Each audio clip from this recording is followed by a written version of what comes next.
welcome to my YouTube channel. So today I am here with you all with a new video. It's not related to any topic, it is not related to any concept, but this is a video by which I would like to tell you all that what actually science is.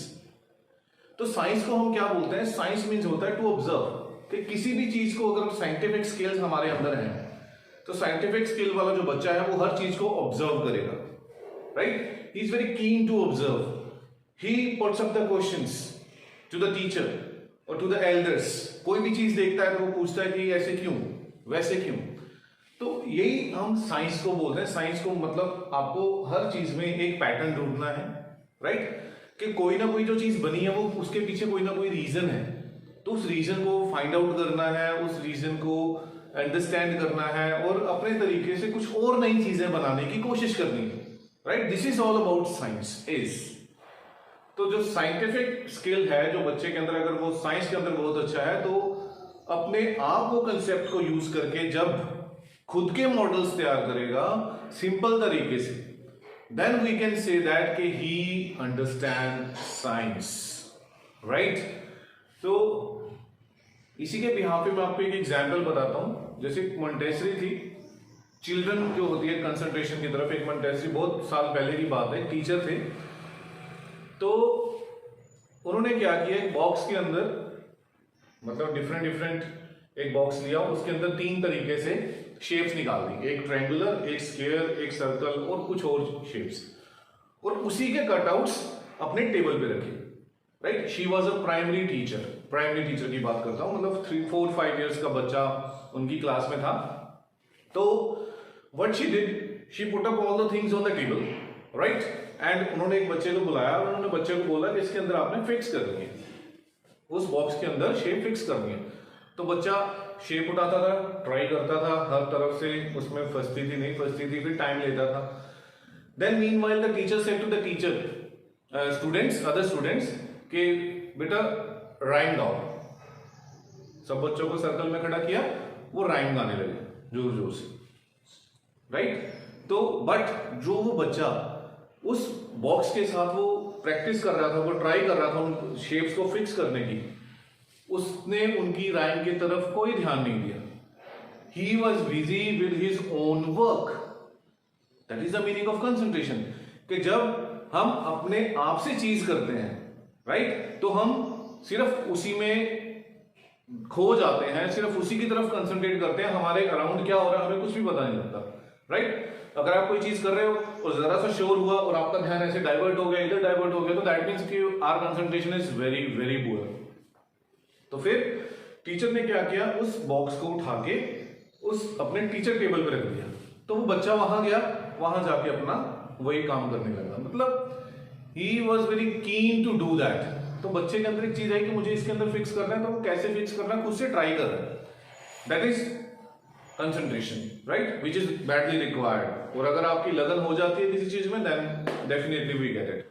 So science is about observation.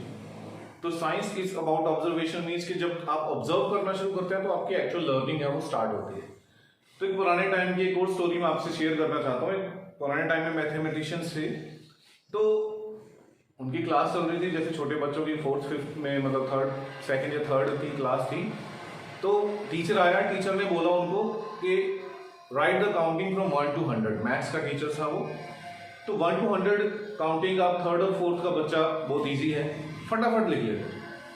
तो teacher उनको और busy करना चाहता था, तो जैसे क्या कहते हैं, टीचर थोड़ा सुस्ताना चाहते थे, रेस्ट करना चाहते थे. तो उन्होंने बोला कि just add these all numbers.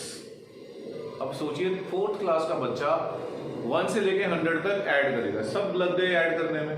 लेकिन एक बच्चा वहां ऐसा था जो उस बोर्ड की तरफ ऑब्जर्व कर रहा था, जिस बोर्ड पे वो काउंटिंग लिखी थी. काउंटिंग कुछ ऐसी लिखी हुई थी, 1 2 3 4 and so on, 96 97 98 99 and 100, right?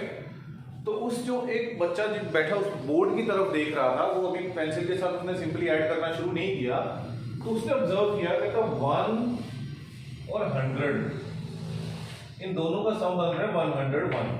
उसी तरीके से 2 और 99, उधर से सेकंड और इधर से सेकंड, इनका भी सम बन रहा है 101। 3 और 98, इनका भी सम बन गया 101। 4 97, कितना बना 101। तो मीन्स उसकी ऑब्जर्वेशन ये हुई कि सारे पैटर्न जो हैं 101 बन रहा है।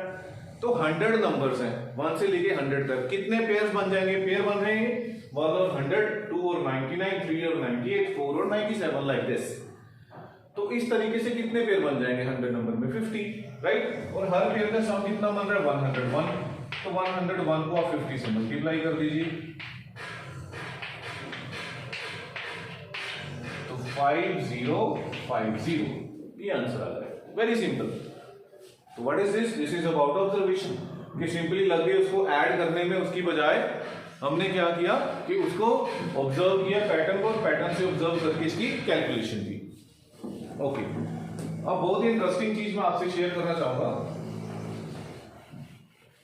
This is about, I was telling you कि जो आज का वीडियो है that is about a pattern which we observe daily.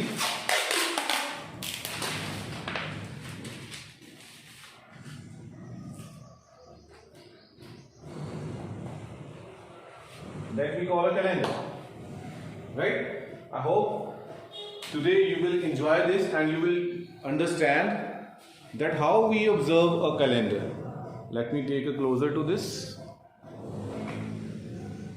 Okay, now it's completely fine. अब जैसे बेटा मैं बात कर रहा था आपसे ऑब्जर्वेशन की, तो ऑब्जर्वेशन हमारी देखिए एक कैलेंडर है जो हम डेली देखते हैं। इस कैलेंडर के अंदर भी एक ऑब्जर्वेशन है। कैसी ऑब्जर्वेशन है? जैसे ये देखिए 1 और 9 कितना है? 10। 8 और 2 10, 3 और 11 14, 10 प्लस 4 14, 4 प्लस 12 16, 11 प्लस 5 16। तो ये अपने आप में एक पैटर्न बना रहे हैं। जो हम देखते हैं कैलेंडर डेली, उनके अंदर भी एक पैटर्न है which we are not observing. उसी तरीके से अब 3x3 का ग्रिड ले लीजिए, राइट। 3x3 का ग्रिड ले लीजिए। 1 प्लस 17 कितना हुआ? 18। 18 का एवरेज कितना हुआ? 9। उसी तरीके से 15 और 3, 15 प्लस 3 कितना हुआ? 18। 18 का एवरेज कितना हुआ? 9। 16 प्लस 2 18, 18 का एवरेज कितना हुआ? 9। 10 प्लस 8 एवरेज कितना हुआ? 9। तो एवरेज कितना बन रहा है यहाँ पे? 9। अब अगर मैं बोलूं कि इस जो ग्रिड है 3x3 का, ग्रिड का सम कितना होगा, तो सम को हम कैसे कैलकुलेट कर सकते हैं? एवरेज कितनी बनी इसकी? जो हमने एवरेज निकाली है वो है 9। और टोटल डिजिट्स कितने हैं? नंबर कितने हैं? 1 2 3 4 5 6 7 8 9। तो सम कितना हो जाएगा? 9 into 9 80। वेरी सिंपल, चेक करके देख लीजिए।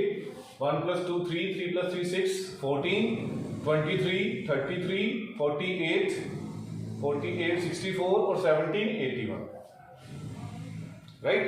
हो गया ये। तो this way we can calculate. चलिए और आ जाइए, और किसी रो को हम अब इस 5 वाले डिजिट्स को पकड़ लेते हैं। देखिए 1 8 15 22 29 है, ये वाला मैं बात कर रहा हूं इसकी। यहां पे ध्यान से देखिए 1 प्लस 29, मिडल नंबर लेना है। मिडल नंबर क्या होगी? एवरेज 30। 30 का एवरेज कितना हुआ? एवरेज क्या होती है कि 1 प्लस 29, एवरेज कैसे निकालते हैं बताइए? 1 प्लस 29 डिवाइडेड बाई 2, तो ये कितना बना? 30/2 इज इक्वल टू 15। तो 15 आ गया एवरेज।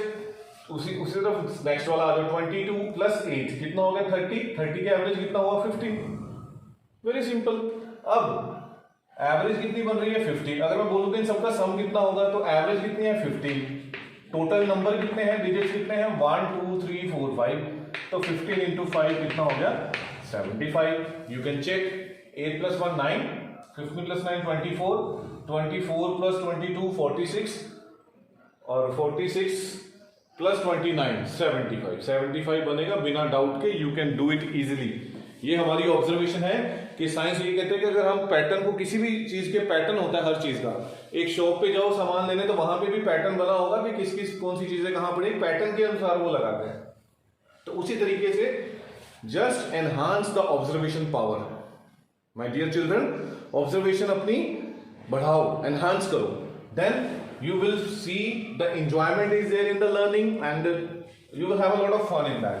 Okay, अब उसी तरीके से हम ये वाला कॉलम भी ले लेते हैं. चलिए, राइट, 1 2 3 4 5 7 नंबर है, उठाइए लास्ट से और ऊपर से. 6 + 12 18, सेंटर वाला देखिए 9 है, 18 का एवरेज कितना बना 9. 7 + 11 18, 18 का एवरेज कितना बना 9. 8 + 10 18, 18 का एवरेज कितना बना 9. अब ये 7 डिजिट्स का कितना सम हो जाएगा 9 × 7, दैट इज 63. आंख बंद करके कर लीजिए, मैं कहता हूँ 1 मिनट नहीं लगेगा आपको कैलकुलेट करने में. बस डिफरेंस ये है कि हमें एक ऑब्जर्वेशन रखनी है. किसी भी मंथ को आप ऑब्जर्व कर सकते हो, किसी भी मंथ को. यहाँ पे देख लीजिए 8 + 14 22 है, तो 22 का एवरेज देखिए 11 है सेंटर में. 13 + 9 22 है, उसका एवरेज है 11 सेंटर में. 12 + 10 22 है, तो 11 एवरेज है. तो कितना हो गया इनका सम 11 × 7, क्योंकि 7 नंबर थे, 11 average. very easy way to do, right? So this way we can calculate or observe a particular pattern, और उससे हमें easily identify हो जाता है कि कैसे हम इसको कैलकुलेट कर सकते हैं. किसी भी मंथ को आप घर पे आपके कैलेंडर होगा उसको ऑब्जर्व कीजिए, तो you will find it very simple कि कैसे ये पैटर्न है और कैसे हम कैलकुलेट कर सकते हैं, right? So thank you so much for watching this video. I will be coming with the more video which you can do at home very easily. Thank you so much, my dear children.